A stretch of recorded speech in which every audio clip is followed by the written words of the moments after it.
Happy Monday. Hello to you all. Thank you for tuning in to another episode of Money Mondays Live.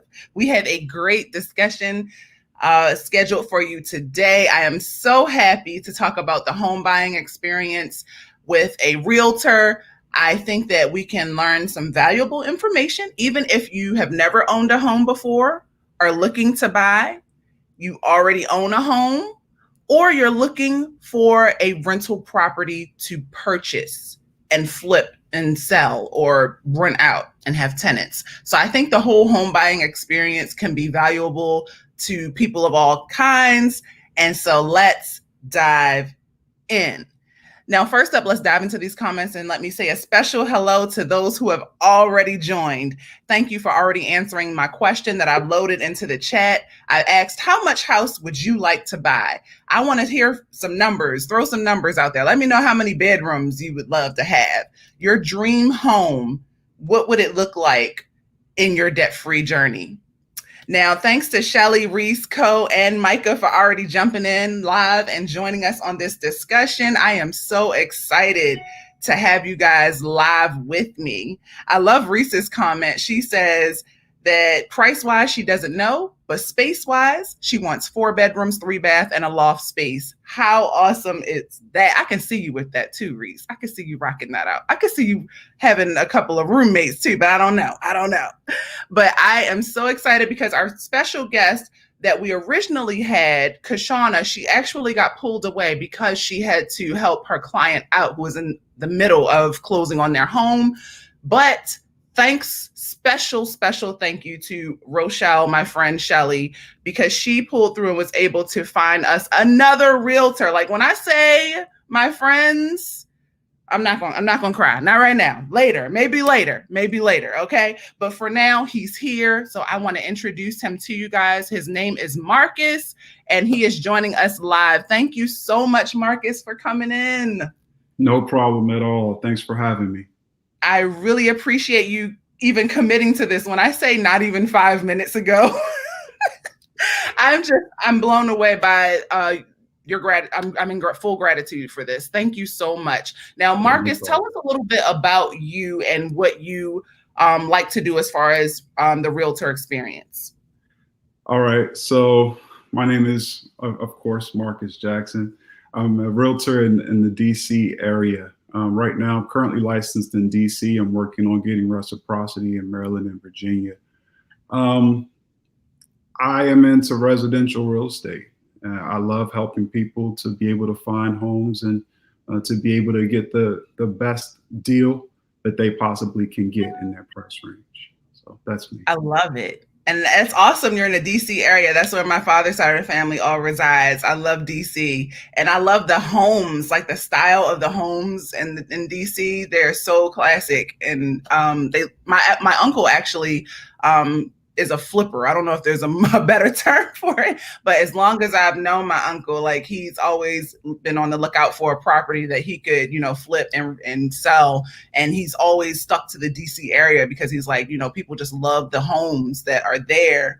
And they're always like good quality homes. But now let's dive into the conversation a little more. Marcus, you kind of take the lead and tell us what you'd like to talk about as far as the home buying experience. We're just grateful you're here.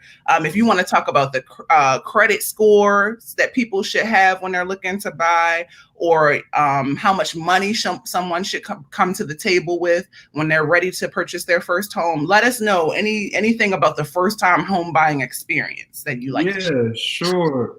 A lot of times when you think about buying a home, it seems like this daunting thing that perhaps you might think you could never do. Some people believe that they need to have this great credit score. You need to be at 750 or above in order to get your first home. Now, although those things are great, and if you do have that, then yeah, definitely do your best to get your credit score to that place. But in actuality, it's not necessarily a requirement in order to get a good deal on the home. For instance, as a first-time home buyer, there are programs out there that allow you to come to the table with only 3.5% down. And that would be the FHA mortgage. So say depending on the amount of house you want, you need 3.5% of that purchase price in order to come to the closing table. Also, you want to think about your the closing costs, but we'll get into that in a moment. Okay. Now, in order to qualify for this mortgage, it really only requires a 580 credit score. What? Yeah. You hear that? 580 credit score. My husband Micah is to the right of me. Yeah. That is so actually good to know. How many of you guys in the comments knew that you could actually qualify for a home with such a low credit score? Go ahead, Marcus. Don't let me throw you off. Oh, no, it's okay. It's okay. Now, the caveat there is that, the lower your credit score, you may not qualify for the very best interest rates. Right? Gotcha. So the better your credit score, the better your interest rate. And the interest rate makes a huge difference when it comes to your monthly payment at the end. Yes. Right? So if you have a great credit score, 740 or above, then you're going to be able to qualify, of course, for those lower rates. And with each quarter of a point, your mortgage can increase, by hundreds. So that is something to definitely look into. Because I know for our home buying experience, and this is easily 10, 15 years ago when we bought our first home, our credit was shot and our interest rate, I don't care if people know, was 7%.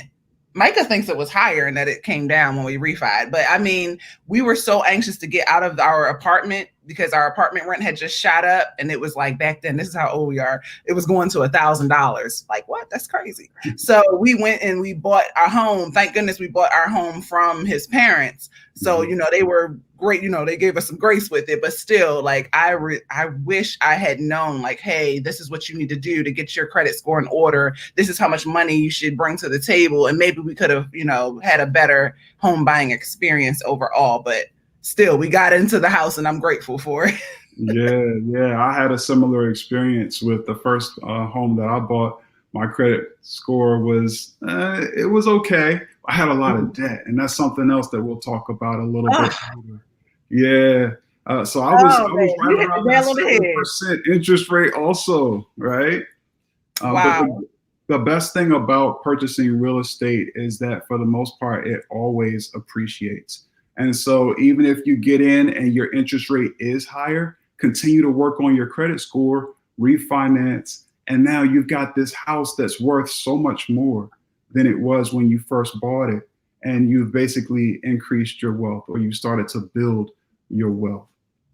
I love it because especially since we're in the part of our life where we're looking to duplicate our home buying experience. Of course, much better this time around, but we would love to own additional properties. But we kind of just don't know, like, hey, do we qualify? Are we, ready for that, to take on more responsibility? And so what are some things we can do with our home that we already have to get it ready for either a tenant or get it ready to sell? All right. So the first thing that you always want to look at when it comes to going to sell your house is your kitchens and your bathrooms. Those are the upgrades. Those are the improvements that are going to make you the the most money on the back end when you go to sell your home. They say kitchens sell homes, kitchens and bathrooms, they sell homes. So update those, make them neutral so that whoever comes in to your home to see it, they can see themselves in your home, right? The other things that can add value relatively quickly are additions like, say, a deck. You want to add to your house, put a deck onto your house. It increases the livable square feet. Of course, you can't say now your house is 200 more square feet, but people look at that type of an addition as additional living space, and that increases the draw to your property. But I would say the most important things: update your kitchens and your bathrooms. That's Woo, going to make check, the biggest we'll difference. check that. We checking this box. We're in the middle of renovating our old home, our old, but we love our house. But we just renovated the bathroom, and we are saving up to cash flow our kitchen renovation later this year. And I'm just like, that's all we ever hear: kitchen and bathroom, kitchen and bathroom. And now I'm really understanding why the why. For me, I always need to hear the why. We have a comment, a question in the comments for you. This is Micah. He is so funny. This is my husband. He said, "Can you tell us more about refinancing? Do you need a realtor for a refinance, and when should you?" All right. Yeah, refinancing, you don't need a realtor, first off. Refinancing is a relatively easy process. What you can do, you can go online, look at the current mortgage interest rates. There are several services, or you could even go with your current mortgage company. Call them up and say, hey, what do you guys have available as far as a refinance is concerned? Now that my credit has gotten to this level, and I believe that my house is now worth this amount, what could you do for me on a refinance? And let them work those numbers up for you. Don't let them pull your credit because you don't want to pull your credit. As soon as they pull your credit, that starts your clock. You have a certain amount of time. Say you don't like the numbers that your current mortgage company comes back at, and you want to shop them, right? So now you got to go out there, you got to talk to other mortgage companies, and they're all going to want to hit your credit. And what does that do? It causes your credit score to decrease, right? Yeah. So I would shop around and see who's got or what rates they're currently offering. Look at the fees that each mortgage company is saying that they're going to charge you. Are they going to charge you what's called a point? Each point is equal to 1% of the loan amount. So you want to look at that, see which company is going to charge you the least as far as your loan origination fees and points. Hopefully you get a good mortgage refi without having to pay points. So that's what I would do. It's because we are at the point where like we're paying down our mortgage, and it makes sense to go refinance, right? That horrible interest rate. But then I got to think about those closing costs and fees. And I'm like, is it worth it? That's money I could actually just throw on a mortgage. So it's like, you got to find what works for you. And you got to have these type of conversations. So I appreciate all this advice you've given us, Mark. Thank you. You do. When it comes to, really quickly, if I can, when it comes to that high interest rate though, I would go ahead and refinance it if you can. Rates are currently sitting at like 2.7%. Wow. So if you can refinance it, you would literally save, even if your closing costs come to $5,000, you're probably paying, depending on how much your original loan amount is, you could be paying $15,000 to $20,000 in interest. Got you. And so that's something to really look at. I would definitely look at that. And then some loans, what they'll do, say the current interest rate is 2.7%. What they'll do is they'll increase your interest rate a little bit. It might increase your payment by like 50 or $100. And they'll just roll the fees into the back of the mortgage. Gotcha. And that way you don't pay anything. You just sign, and now all of a sudden your note has dropped by $400. So, wow. Yeah, wow. I would definitely look at that. We'll talk later, Marcus. Okay. This is why you have to have these type of conversations, because like you said, when you are looking, to find out more information about home buying, the first thing that happens when you talk to most people is, let's run your credit, let's check your credit, and let's dive in. But it's like, sometimes you just want to get some of your questions answered and like make a plan and then work and put yourself in the best position to buy the home. And I feel like there's not enough conversation about that piece. Like, even if I remember, I'm getting up there now, but I remember when rent to own started being a thing. And people were like looking down on it, and some people praised it. But the reality was, people just didn't know enough information about it, because I know people who actually took advantage of that rent to own program because maybe they didn't qualify for a full home, or maybe they just didn't feel like moving and they actually liked the place they were in. Either way, it got them to the point of becoming a homeowner. So sometimes knowledge can be powerful, and not even sometimes, but most times knowledge can be moving. It can convince you to do things you didn't even think were possible. So definitely. Now, one tool that you can utilize, and I would tell everyone to do this. Most people, or most banking or financial services, are offering a free FICO score. Now, this is a lot different from something like a Credit Karma. Credit Karma is not a FICO score. Those scores can't necessarily be trusted when it comes to obtaining credit. So if you go through your bank, or you go through, say you have American Express or Citibank credit card, they all offer free FICO scores. So you can always recite that FICO score when you tell whoever that you want to refi or you want to go and get a mortgage. Tell them, hey, this was my latest FICO score from this place, and they should be able to work some numbers for you based on that. I love that. Meet them at the door with your own credit score. No, don't run my credit. Here's my credit score. Slide that across the table. I love that. You hear these tips, y'all? You writing this down? This is free game. This is what we call free game. You know, Marcus didn't have to come on here and share this information. We have another question in the comments from, this is Shelly. This is Rochelle. She says, now, when you purchase your home and it needs upgrades, what loans are available for renovations? This is a good question. Very good question. So what you can do actually is there's a specific type of a FHA loan called a 203K loan. And your loan officer will be able to explain it and all of the terms that come along with it. But in short, basically what it is they'll say, okay, this is what the cost of the home is. This is what we think the value of the home will be post renovation. And so what we're going to do is we're going to give you all of that. We're going to give you a loan for the value currently plus the value after the renovation minus the 3.5% that you have to come with to the table.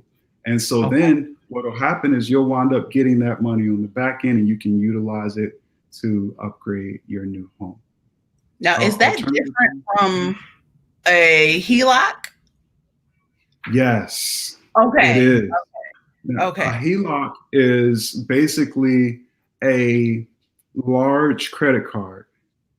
Gotcha. That's attached to your home. And what that does, whenever you get a mortgage, you are putting a lien, a voluntary lien on your home. Okay. When you get a HELOC, you're adding an additional lien to your home.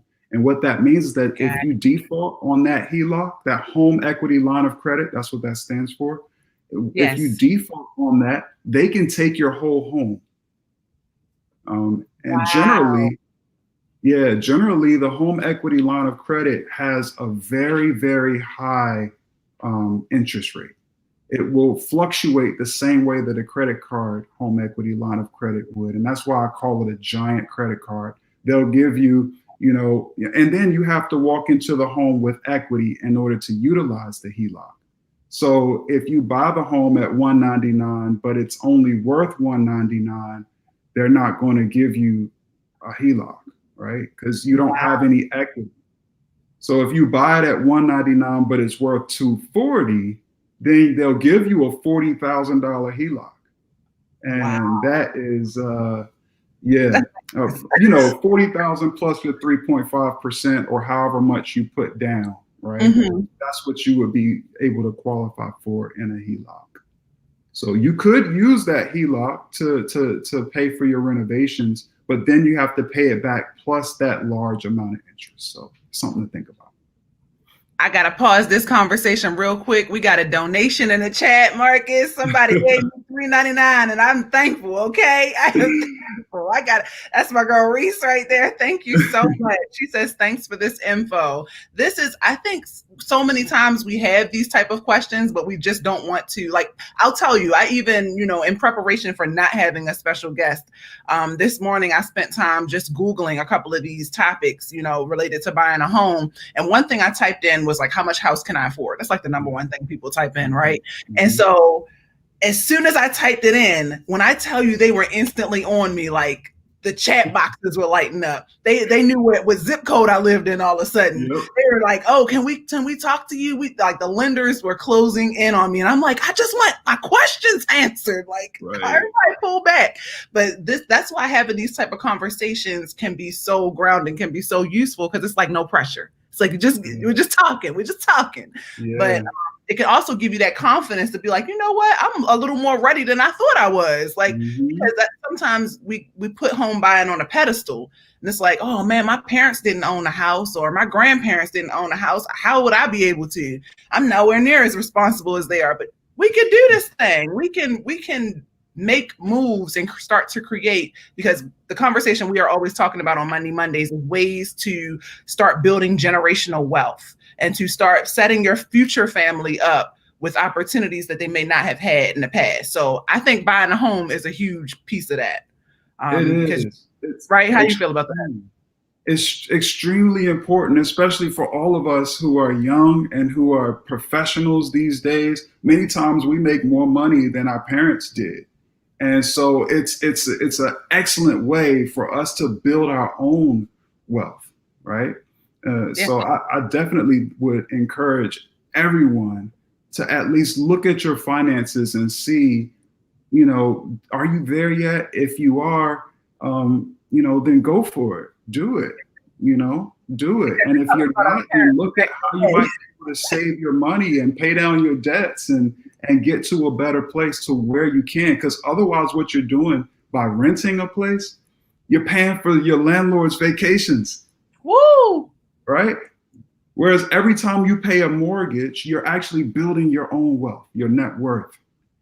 And that's the way that I look at it. I don't want to rent. Like, don't get you started, right? If I can avoid it, I'm not renting. I really feel like this is why I feel like these type of conversations need to happen. You got to watch some of my old Money Mondays to find out why. But Marcus, we talk about how important conversation is inside of families, and how in today's culture, we don't really have those conversations. Like, I don't know how much money my parents make. I gotta be honest with you. They guard that mailbox. When I was growing up, I never was allowed to open the mail. But like, I am turned to raise our daughter Eva differently. She will know, hey, listen, we don't have it this week, and here's the proof. Look at this line item, but we're broke because we invested, we paid our bills, and we did some other things. But I really think that starting to have those conversations with your children also helps to get them on board sooner, because I'm starting to see children with their own businesses, their own everything. And I'm like, they're putting these adults to shame now. But this is because their parents weren't scared to invest in them and to get them started doing things independently. And I love it. We're not paying for no more vacations for the landlord. I love it. We're not. That's not going down anymore. We don't get the vacation. You guys see? Full circle. Yeah. Now, you said we were going to circle back to, I think you were going to talk about either the credit score or paying down debt, but you said we were going to circle back to that. So anything you want to speak on as far as getting ready to buy your first house, or getting ready to buy your first home that you would like to flip? Definitely. So one of the I think what I was talking about or going to mention is a debt to income ratio. This is something that's really important when it comes to looking to buy a house. Basically, what a lender will look at is what debts you have versus how much money you're bringing in, right? So if you're bringing in $3,000 per month and you have $900 in debt, say you got a $400 car note, and then you have 3 credit cards that you total somehow, you get up to $900.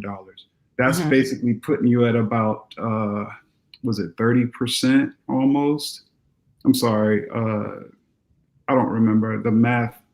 That's I have to pull up my calculator. But basically, you divide 900 by 3,000, and that would give you your actual debt to income ratio. And that's what lenders are looking for to figure out how much house you can afford. That's a 30% debt to income ratio. So if you can, get rid of those credit cards, right? Get rid of your credit cards. And then that way your debt to income ratio goes down, because what happens is that what they're going to do is they're going to say, all right, we're going to lend you up to, let's say 47% your debt to income ratio is what they want. For a FHA loan, they want to see you at less than 50%. Okay. So you're going to want to try to keep your total bills at less than $1,500. That leaves you only $600 for a mortgage. That's not very much. And so try to get away from, those credit cards as best you can. And that's why I really would try to, I can't tell anybody how to live, but if you can, try not to have a car note until you buy a house first, because the car is instantly going to depreciate as soon as you buy it. The house is going to appreciate. You get it? And so you buy your house, then you go out and you get your car, right? I love this. You are speaking to what we talk about all the time. There are different ways to win with your money, y'all. You see how it's all connected? You keep thinking, oh, I want to buy a house one day, and that it doesn't have anything to do with your everyday spend. It does. It's all related. That's what I'm talking about. Now, you've been talking for a while. I appreciate you. It's been almost 30 minutes. Now, if I have one last question for you. Now, if I am looking at the housing market right now in the middle of this worldwide pandemic with all the extra stuff going down, is it a buyer's market or a seller's market right now? What do you think? All right. So in the DC area, the inventory is low, which means that it's a seller's market. Yeah. And when it's a seller's market, the prices rise. I could go buy a house in DC. Wow. Y'all hear this? Yeah. That's interesting. Normally there's kind of a predictable flow to buy home buying and home selling, whereas in the winter you have way more inventory. And so it becomes a buyer's market. Whereas once you hit spring and summer, it flips back into a seller's market because everybody seems to want to buy during those months. So, but right now, because of COVID, things are kind of all jumbled. But we'll see. We'll see how if things will actually move with the normal ebb and flow of the real estate market. So. Oh my God, this is so informative. I have to jump back into the comments. We have just a couple more questions that people are throwing up. Now, what tools, I think you just spoke on this too. What tools can be used to compare your current mortgage with refi options? So we got some homeowners in the crowd today. Thank you to the 20 people who have joined. We appreciate y'all. Thank you so much. And keep the questions coming until Marcus tired of us, y'all. But what do you have to say to answer that, Marcus? So there's a few different ways that you can do it. Normally with your loan servicer, you can look on or log into the website and look at what your current loan, your interest rate and things of that nature, what they actually are. You can also look at your amortization. I always have trouble saying that. Amortization table to see how much you're paying currently in interest. If you've been in your house for 15 years, though, I think you said you were somewhere around there, Rochelle. You probably paid most of your interest, honestly, because they front load the interest. So I just thought about that. No, so it's okay. Refi. Excuse me. I was going to run that by you after, but thank you for answering it in the moment. I was wondering. They definitely. Yeah, those first few years of a mortgage are pretty brutal when it comes to your payment. You pay $1,500 for mortgage and $5 goes to the principal. That's just how they work it, right?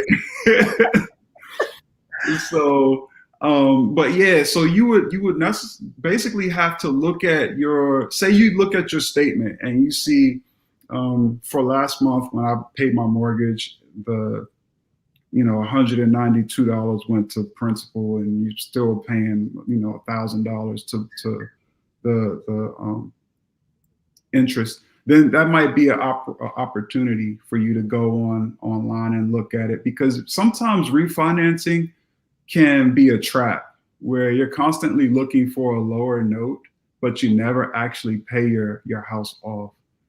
So definitely be very careful. You have to look at your amortization table, and if you still have your closing paperwork, you can look at it that it should be included in that paperwork. You can look to see how much you're paying in interest, and because again, if you refi and you don't do a 15-year mortgage after you've been paying for 15 years, well, guess what? You've tacked 15 more years on top of what you've already, if you've been in them for 15 years, you're tacking another 15 years back onto your note. You're basically putting yourself behind. So be very careful. Look very carefully at your mortgage payment or your mortgage statements. If you are still paying a large, huge amount in interest, then I would probably look at a refi. And if you do, try to go. So if you've been in your mortgage for 30 or 5 years, try to go for a 25-year mortgage. There's no need to go back to a 30-year mortgage, right? And so there's so many different mortgage terms. We always think 30-year fixed, 30-year fixed. No, there's 30, 25, 20, 15. There's even 10 and 5-year mortgages. So there's a way to get around all of these, and with each one of those, the interest rate is lower. So that would be something that you might look at, because you could still possibly reduce your total note by refinancing and going to a shorter term. So I would definitely still look at it. Bankrate has awesome tools. That's what I was on this morning. The various, as far as looking at calculators, the various rates that are available, and what you'll most likely wind up paying in principal and interest. Got another question for you. People, I'm telling you, this is what people have been asking for. They've been asking for this topic. Now, hey, Kim. Hey, Naya. Thank you for your question too, girl. Kim says, now, when checking to see how much home you're qualified for, do lenders refer to your gross or net income? They refer to your gross income. And this is very dangerous. Ooh. In my opinion, I look at it as being dangerous. Yes. So they'll say, oh yeah, you can afford this huge note. But when you look at your budget, you might not be able to afford that huge note. And so they'll give you a pre-qualification and say, hey, you can get a house up to $500,000. Huh. And your note is only going to be $3,500. So be very careful with that. When you look at that, just pay very close attention to your own budget. The tax laws have changed.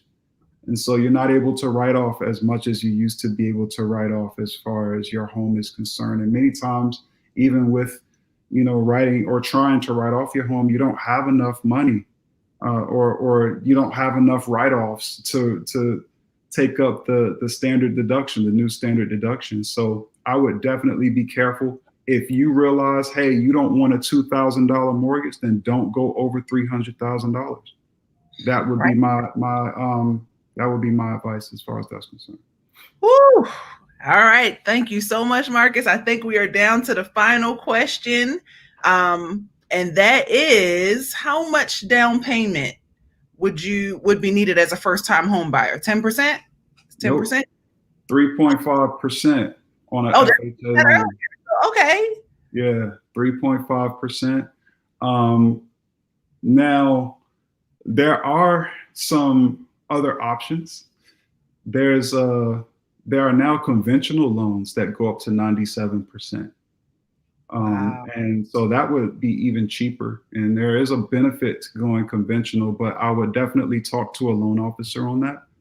Okay. So yeah, 3.5%, because so what happens is, I'll touch on this briefly. If you put less than 20% down, there's something called mortgage insurance or principal, PMI, or PMI is for conventional loan, and MIP, I believe, mortgage insurance premium, is for FHA loan. And so when you put down less than 20%, they tack this extra mortgage insurance premium that basically says, hey, if this person doesn't or defaults, then we're going to pay the extra. We're going to take care of it for you. And so that actually kind of takes away from the amount of home that you're able to afford. But don't worry about it, because you're able to get into your home. Your home will appreciate. Eventually, you'll be at less than, or you'll be at 20% and as far as the home value to the loan amount. And once that happens, you refinance and you get rid of that mortgage insurance. So, yeah, 3%. That's just Micah jumping in. He does this sometimes in my life. He wants to hear about, okay? Because Micah is all about next, what are we doing next? And so, like he said, like, okay, let's talk about this home buying thing, because we might be buying another property. But this is so informative, because there's things we can do with the house that we already have now. There's, still some things we can do. Now, Marcus, before you go, how can we get in touch with you? Do you have social media where people can find you if they have more questions or want to even use you as their realtor? Yeah, sure. So my Instagram is mjacksonrealtor. I use Instagram primarily. My page is pretty bare. I just transitioned it. I just set it up, so it's pretty bare. I also have a Facebook page. It's Marcus space Jackson Realtor. They're both pretty new because I'm just setting up my Instagram stuff for my realtor. So the Instagram is mjackson realtor. Realtor, yes. I'm throwing it in the chat and throwing it on the screen in case people want to get in touch. And I'll definitely add you on Instagram and stay in touch, because we might have a couple more questions for you, Marcus. Definitely, anytime. This has been great. Thank you. Thank you so much. I can't even tell you how much you have saved the day. No problem. But this is the life of a realtor, right? Sometimes you think you got a space in your calendar, and then your clients, you got to deal with everything that comes along with that. So thank you so much for coming in and still answering our questions. Now, you are welcome to stay in the background. We have a few more minutes of this episode, which we take in new when we walk away from the show, and we also talk about a couple of latest money events that are going on in the news. Okay. But thank you anyway, and I appreciate you. All right, no problem. And a thanks for me too, because she was flipping out in 5 minutes before this started. Y'all could have heard the commotion. Woke me up out of my sleep. I work at night. Woke me up out of my sleep. So you saved the day. Thank you. Oh, no problem. I'm glad to be here. I'm glad to help. This has been fun. This is fun. And I hope you get some foot traffic coming your way. Okay. Now, Sexy Alex, she just said that she couldn't get out of her MIP, and she was exactly right. You cannot unless you refinance out of your FHA loan. So just wanted to add that. Yeah, you can't get out of MIP once you have it in FHA. You have to refinance your loan in order to get rid of that mortgage insurance. So just want to throw that in there. See, I never knew. Right. Mark, let you go. You can yourself from the chat, or you can stay on. But next up, we're going to let Dennis come. Dennis is our guy. He's our best friend, and Micah's best friend, and he helps us out. He's the computer guy, the tech guy. But the man behind the screen, he's going to dive in, because guys, there's a couple of scams you want to look out for that hit the news. And so Dennis is going to catch us up. All right. How's it going, everybody? Let me make sure I had you on. Yep, I'm here. Yeah. I hope you can hear me. Yeah. All right. Perfect. Basically, we're going to talk about two different scams today. One that kind of got started at the beginning of this whole COVID crisis, and one that's just being reported on now. So the first one we're going to look at is basically the fraud scams that have been related to personal protective equipment. Of course, we know with what's going on in the world today, personal protective equipment has been a must. And basically, we're just going to make you quickly aware of this, because really, if you're not looking for signs that this is an issue, it could definitely be a problem. So I'm throwing that up on the screen, because basically what this article talks about is, and it's from Wells Fargo site, it talks about some of the different intricacies of these fraud scams. And what you're going to see is a growing trend, because a whole lot of these scams all work the same way. They just have a different coding. They just have that different mask. In particular, this one, it involves spoofing legitimate sites. Most of us are not going to go to a random site and just try to make an investment or try to buy something. But if that site looks genuine, that's where the problem comes. Now, a perfect example of this is emails that you receive, which is going to lead me closer to the next scam, but just this is one in between that you need to be aware of. Because just last week, I received an email saying that my Netflix account was frozen because of a billing problem. Yep. What they want you to do is they want you to click on the link in that email in order to fix that problem. Ways you can get around it is, of course, never trusting emails, even if they look legit. Mm-hmm. You know how to get to the website. So if there's a problem, you go to the website yourself and you work to fix that problem. Following links to emails, even clicking on links to emails, is not a good idea, because sometimes that can also upload problems to your phone, to your computer. Simple things that sometimes you just have to be aware of, because it can get you messed up. Now, that's going to take us to our second scam. This is the one, which was a very interesting one that, we both, me and Rose, saw ourselves.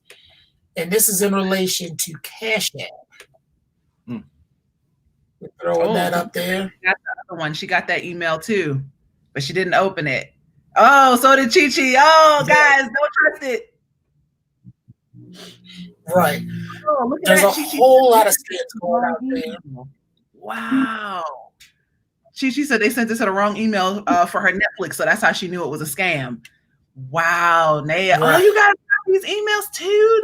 That's creepy. That is so creepy. I'm sorry. And see, I was very tempted to click on that link, because I had just transitioned my card that I was using on my iPhone. So my iPhone had already told me that I needed to update my billing information. So when I get this email, I'm like, oh, okay, this, it's my billing information needs to be updated. I already knew that I already had to make some updates. Mm-hmm. But I still took that extra step, and something that you don't always get a chance to see. But if you look at the sender of the email, that's often the biggest indication that you're getting a fraudulent email, because that sender will not make sense. Sometimes it'll just say help@customerservice.com or something weird like that. Yeah. So something you never want to trust. Now, what you're looking at on the screen now is, and they kind of over dramatize the heading, Cash App could wipe out your bank account. Okay, that's a 2% possibility, but yet we need to be aware of it, because Cash App is one of the companies that we're dealing with now that does not have a customer service phone number. As weird as that may sound, they don't have one. And so what's happening is these scammers are not just, scanning your phone and getting your information. No, they're targeting people that have genuine complaints. They're going to Cash App and they're saying, look, somebody complained about a payment that they made. Somebody had an altercation with a payment. Something came out of my account that I'm questioning. They need help. And what they're doing is they're going online and they're saying, okay, where's the customer service number? Let me look this up. And they're being led to people that are acting like Cash App support staff. Wow. Getting your information, and they're tapping into your account. Sometimes, as this article goes into, sometimes they will do things like they'll say, well, let's do a test transfer to see if I can help you.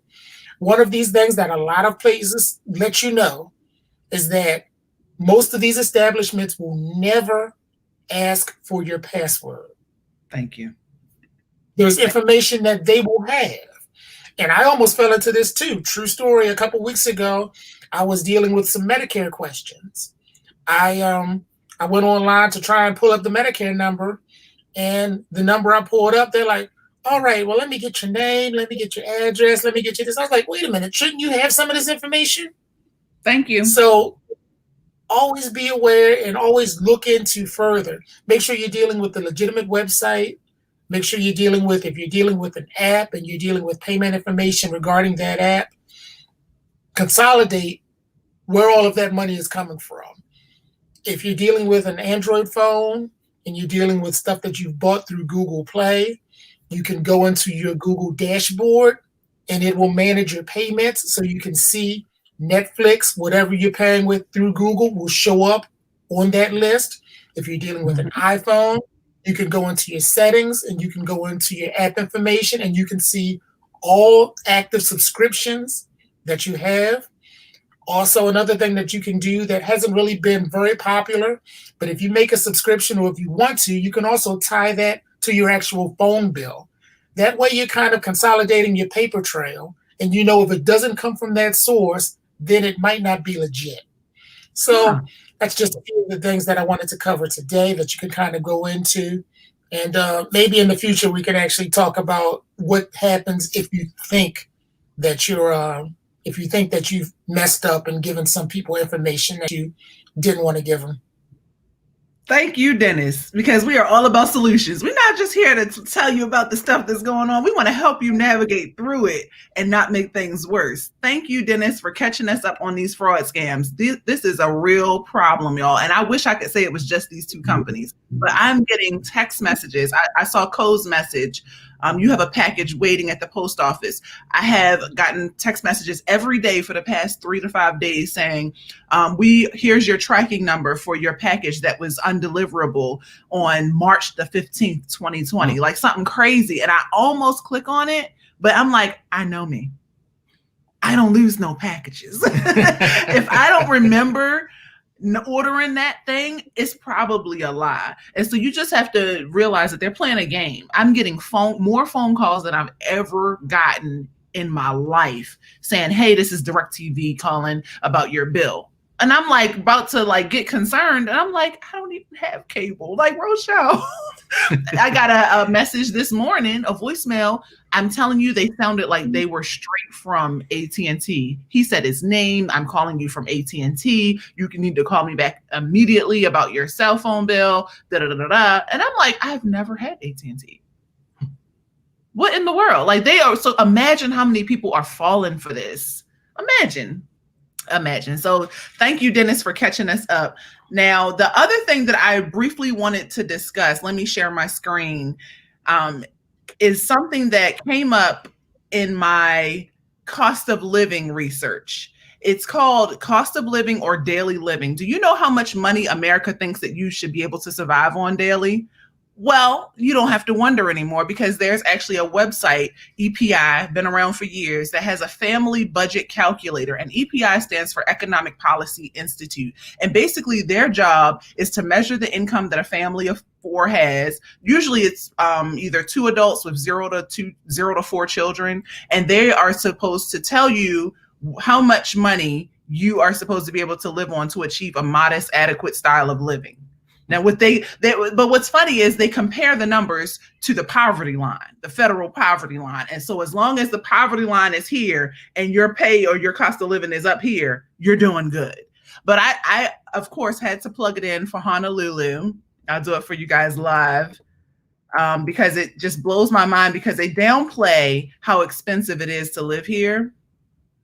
So they say that housing should be about $1,800 to $1,900. That is the number that they sell, that they tell us. Impossible. But Micah, how much does rent run here? For $1,800, you're getting a 1-bedroom or studio. So how are 4 people supposed to live in that 1 bedroom? Crazy thing is they do. The norm here is to live in less. And that's just because that's what you can afford. Nobody complains about it. You might hear a couple complaints, but that they basically say, oh, that's the price to live in paradise. You hear that all the time here.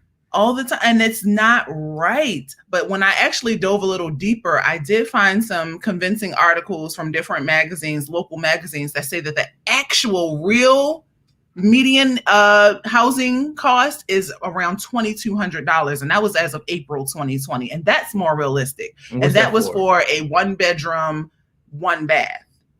$2,200, y'all, a month. And people with a family of 4 are surviving in that space. We're a family of 3, and we live in a 1-bedroom, 1-bath. Sure. We make it work. But that's because most of the housing here is small. So like there's not a lot of home apartments that you'll find with like 3 and 4 bedrooms. That concept doesn't really exist. And so it wows me out when I see people say, oh, it's not that bad living here. The numbers are out of pocket. So anyway, housing is $1,900. Food is $1,000 a month, which is about right, because food is expensive here because everything has to get shipped here. Everything. I mean, you would think like being on an island, you have fresh fruits and vegetables. Even the pineapples, the Dole pineapples, they come from other islands. Most of them, because their farms or whatever they call pineapple farms, I don't know what it's called, are on other islands. And so nothing's really as fresh as you would like it to be, and it costs more. Childcare. Now, this is something I have not found. I have driven around with Micah for the past year, and we can't find any daycare centers. It doesn't exist. The number does not exist. I'm like, what is up with this? Like, so basically what I'm finding is that family takes care of family. So like if there's 10 people living in a house, somebody's going to be home when you need to leave out for work. So you just leave your child there. And that's the local island style living that I actually love. I actually love family taking care of family. But if you don't have that support system, what are you supposed to do? You're supposed to pay $1,550 a month so you can go to work every day? Like, that's crazy. Transportation is another thing that's really high. Car insurance is extremely high on this island. I don't know why. There is a reason, but I can't. Because people drive horribly on this island. I'll tell you right away. You haven't driven in a while. I haven't driven in a while, y'all. Oh my goodness. It's dangerous. It's bad. Yeah. So you're talking about people who, they're used to getting dings in their cars. I remember my friend, I'll let her remain nameless, but she used to tell me bumpers on cars are for bumping into stuff. That's literally how you might, yeah. That's what we got going on here. I've messed up 2 rental cars and stuff in here. Yeah. Just because of the road, not accidents. Potholes. It's crazy. Some stuff is really well developed. Like some roads are well taken care of. It's just once you get off of those certain roads. In the local neighborhood. It is what it is. Healthcare, I think, is off the hook. $939. We don't know about that because our healthcare is still Maryland based because we are temporary, but that's a huge chunk. One of the real main reasons we didn't move here permanently was because of healthcare. Yeah. We would have had to pay like $700 a month just for Eva's healthcare. Yeah. Ours was included, but to add on a child, which makes no sense, was extra $700 a month. Yeah. So I just had to give you guys an overall view of what the numbers are looking like here. And of course, can't forget about the other necessities, which is minimums on your credit cards, buying household expenses, making repairs on your home, any of that type stuff. You are going to shell out money, at least $1,200 a month. Taxes are super high also. Not as high as where we came from though. So $1,800 a month you can expect to pay for taxes, giving you an annual total of $115,000, just over that, and almost $10,000 a month to live here. Like, what? Who makes that money to, like they think the average family here is supposed to survive and be able to make $10,000 a month. Yeah. And that's why a lot of people work 2 and 3 jobs just to make ends meet. And like you say, they always say it's the cost of living in paradise, but you can't enjoy paradise because you're always working. Look at this. Mama Bear Mo. Hey, Mama Bear Mo. I don't remember you. Is this your first time here joining us for a Money Monday Live? He or she says that Denver is $1,500 for a 1-bedroom. For what? Like, there should be some. I feel like Maryland has done a good job. It's something that I've learned to appreciate more about Maryland. I don't know if we have rent cap or rent limits or whatever, but to see these out-of-pocket prices, and people will move in and then their landlord will go up on the rent like a month later. Like, that's crazy. That, I'm telling y'all, I've never seen anything like it. And you would think, oh, if I pay $1,500, $1,800, $1,900 for a nice place, well, for a place, it should be nice, right? It's for like a regular place that's been around since the 70s. I promise you, I'm not bad talking this place. I'm just telling you how it compares to other places that we have seen. Right. And you gotta remember, this is the island, so it's limited space. Yeah. So you don't have a lot to choose from. Right. So they got that going against you too. So it's like, where else you gonna go?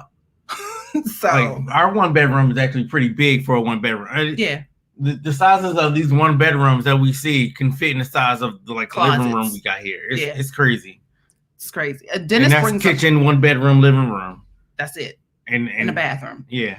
And don't talk about laundry. We're not even going to dive into that today. I'll just briefly say we are blessed to have laundry. Most apartments do not come with laundry. And parking. Yeah, you have to pay which we had to pay for. Yeah, you have to pay to park here. You have to pay to sleep here, is what I say on this island. You have to pay to sleep here. In the building where you live, you have to pay, and then leasehold fees and this HOAs are crazy here. But nonetheless, we're getting off topic. It's just wild. It's a snowball. But Dennis brings up a good point. Car insurance in Hawaii is expensive because it is a no-fault state. In Hawaii, you can expect to pay approximately $1,165 per year for full coverage car insurance. And we do have friends here who work in car insurance, and they have told us this before. Minimum wage is a little over $10, I think, too. That's a good question. Just to tell you how wild. I can't remember what minimum wage is. 10. No, I mean in Maryland. Oh, Maryland. Oh, yeah. I feel like it's 9 something by now. But yeah, minimum wage is really low. Most people work at least 2 jobs, and it's at least. I could even just go ahead and say 3 jobs. Really. So anyway, just wanted to let you guys know how things are looking for our monthly costs. But now it's time to jump into Jeopardy. And before we do, did you know that it was possible to get local fresh groceries delivered right to your front door? Imagine all the free time you would have. Well, Instacart is now giving unlimited grocery delivery for one low monthly fee. So much better than all those other ones that want money every single time you use their app. Instacart can deliver it to your front door in as little as 1 hour. Where else can you shop multiple stores, see what deals are in your area, help you save money, and get items you need hand-selected by shoppers based on your preferences? To start your 14-day free trial, follow the link in the show notes to let Instacart know your girl Rochelle sent you, and thank you for supporting Money Mondays. Instacart, never set foot in a grocery store again. Now it's time. Girl, yes, the homeless is out of pocket here. It's a whole nother, we'll just do an episode on Hawaii one day. How about that? I can see it's already in the cards. Now let me get this Jeopardy on the screen for you guys.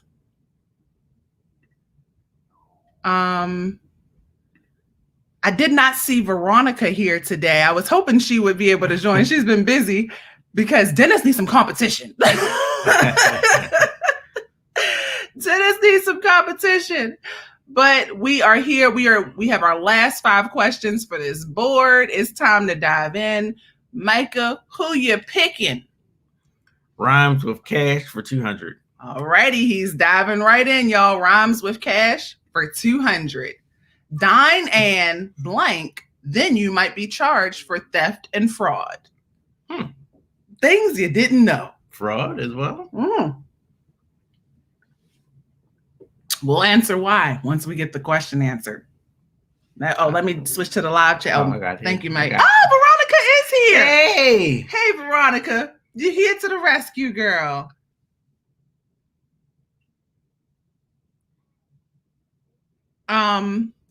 Are we getting any responses? Okay. Hey, LaQuetta.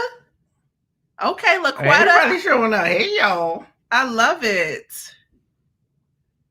Let me see here. Do I need to adjust the teams? Yes. There we go. Gotta make some rum. Okay, so there's our dine and dash. So guys, I added this question on because I did not know.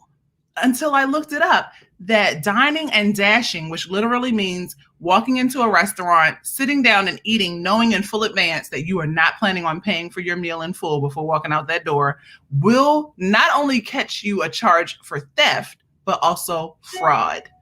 It is a federal offense. What? I have to fact check that last part, but it is an offense. It is an offense to dine and dash. When I was growing up, I used to see people do it every once in a while. All the time. Guess that speaks to the type of neighborhood I grew up in. Let me know in the comments if you ever knew that that this was a dual charge. Okay, not just theft, but fraud. Have you ever been out with somebody eating a meal and they say, "Hey, you want to get up and run out of here?" I've had that happen to me before. I'm laughing because I know who it is. Cole, you know who it is too. Do you know who it is? It starts with a D. Okay. Check and mate. LaQuetta, you on the board, girl. You were the first one to chime in with the correct answer. You won 200 points. Choose your next question. Yeah, I know. Corey says he was a teenager when he did it. I'm calling the federales. Dash on a bill, y'all. We in 2020. And like I said, it was something that I know people did as kids, but to know that people are doing that as adults, yeah, Dennis, you know who it is too. Oh, you joined just in time, LaQuetta. Girl, choose your next question. You have 4 questions left to choose from. But yes, Dennis, you know who it is. Take my money for 100. Coming right up. Owned by PayPal, this 5-letter app lets you send money to friends, making outings such as group dinners less stressful. You got that one? You know who that is? I feel like I should know who that is. Maybe I'm still half asleep. Guys, don't forget to like the live. I appreciate y'all for tuning in and staying here and hanging out with your girl all day. I appreciate it. I'm not Googling it. Something else I have to check on. Our quote of the day. Oh, hey, Caprita. Oh, I was about to say it. Okay, got some responses coming in.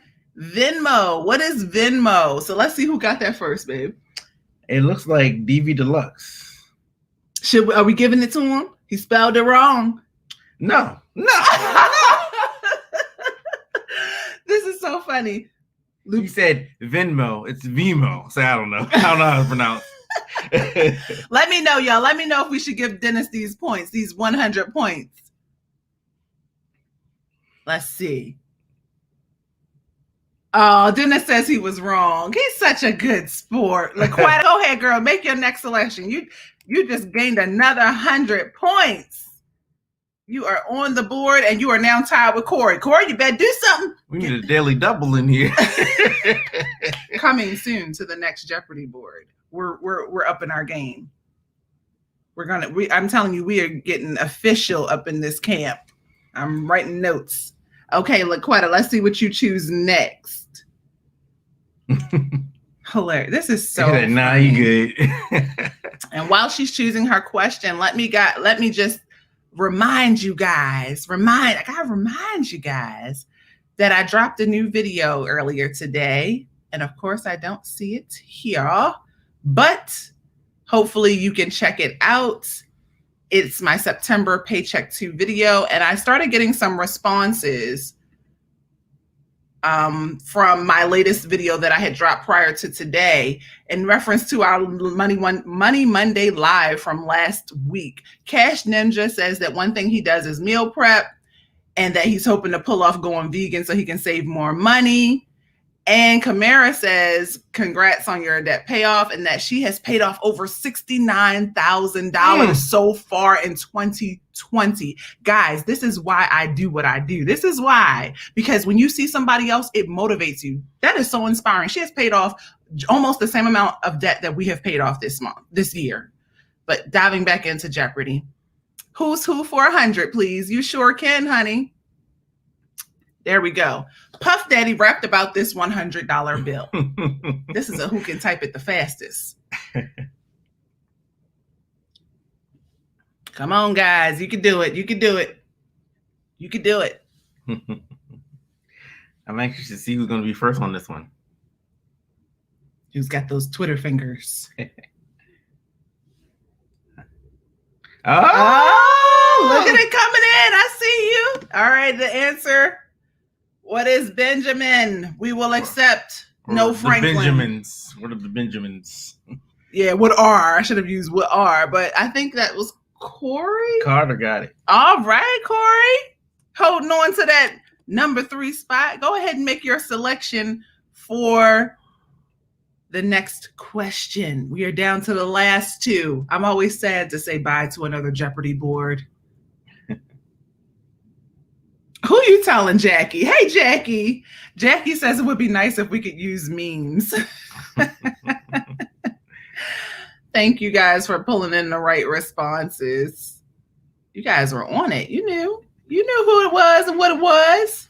Should we make the next Jeopardy board harder again? Yeah, the next Jeopardy board, I'm going to tell you right now, is going to be harder.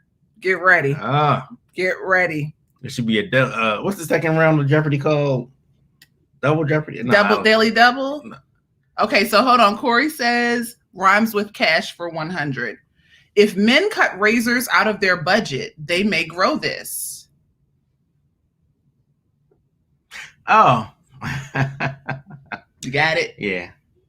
I can't think of what it was. So funny. I remember it. I believe in you, Corey. You're going to get this one. You are Dennis. Let me take off the... Maybe some ladies might grow it too. Yeah. Because we're the ones that notice it. Now, are you taking abbreviated forms or the whole word? We're taking abbreviated forms because this has to rhyme. I see answers coming in. What is stash? I will take the abbreviated because I actually, in the original question and answer, they had stash. I changed it to mustache because I didn't know if y'all would get it. But so we're counting it. We're counting. Who came in first? Veronica. Go ahead, Veronica. Back like she never left. You better do it, girl. You ready for this last question? Because here it comes, y'all. Take my money for 200. Let me see. Who, before I do that, everybody pretty much. Oh, Laquetta said beard. Stash, y'all. Stash. Oh, that was the previous question, Caprita. We had that last week, Rash. We did that one last week. Yeah, you guys know what's up. Okay, let's dive into our last question. Take my money for 200. Deposit this 5-figure amount of cash or more and expect the IRS to be notified. I think was that a Final Jeopardy question one time? Oh, I like what Co is saying. I like where your head is. Next Jeopardy board should include questions on things learned from previous Mondays for the loyal watchers. I hear you and I see you and I'm writing it down. Because I think people we've interviewed before, we should take questions from theirs. Yes. Yeah. I'm writing it down, girl. See, this show is only what it is because of everybody joining in. I'm telling you, the chat is popping. We got one of the most popping chats on YouTube. I'm sorry. Our chats are interesting and funny. Okay, so we got any answers coming in yet? Yes, we do.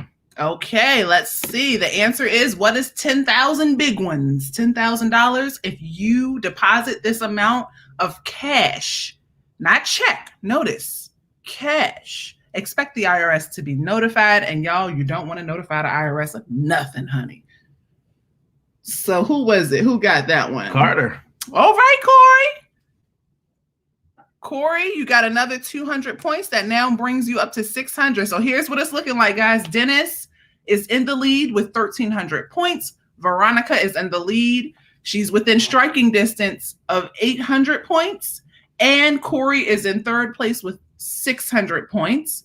Laquetta is in fourth place with 300 points. I was like, what are you doing? Because you said in the lead twice. Oh, I'm sorry. I'm not. First place, second place, third place, and fourth place. So you guys are on it. So let's see. Throw those wagers up now. Let me know what's going on. Let me know how much you're going to wager. Now, what's our topic? You made this one. Oh, you even made this question. I believe it's just money again. Our topic is mortgage. Oh, Ooh, I see what you did there. In honor of Girl, you had our your thing set in motion. Is Marcus still here? He's gone. Oh yeah, Marcus had to roll, but we appreciate him for. I'm telling you, I cannot stop singing this guy's praises. Yeah. When I tell you, Micah heard within 5 minutes of going live. I woke up to like a little Kermit the Frog. I'm screaming. I'm sorry, podcasters. Anybody who's listening and tuned into the podcast. That's how intense it was. That's how I got jostled out of my sleep. I'm sorry, everyone. It was crazy. I said, "What's wrong? You need me to come in?" I don't know.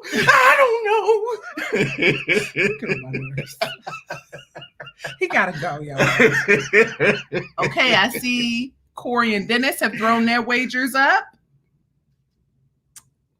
And now we're just waiting on Veronica and Laquetta. Let me know what your wagers are looking like. And while they do that, let me just throw up another comment from my comments.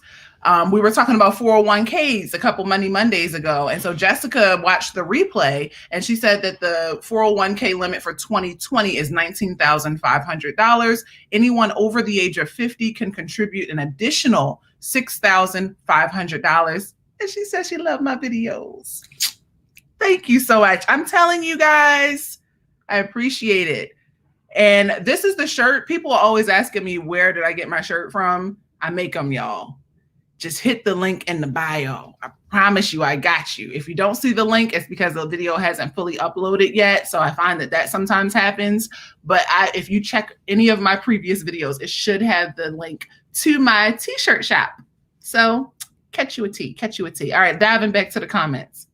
Laquetta and Veronica. Perfect. Okay, so it is time for me to throw the final Jeopardy question up. The topic is mortgage, and here we go.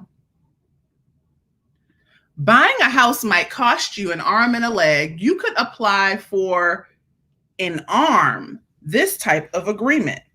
So this is a matter of who can type in the quickest what an ARM is.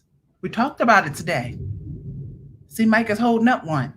We talked about it today. But do you know what it is and what it means? Hey, finance feline. Oh, hey, girl.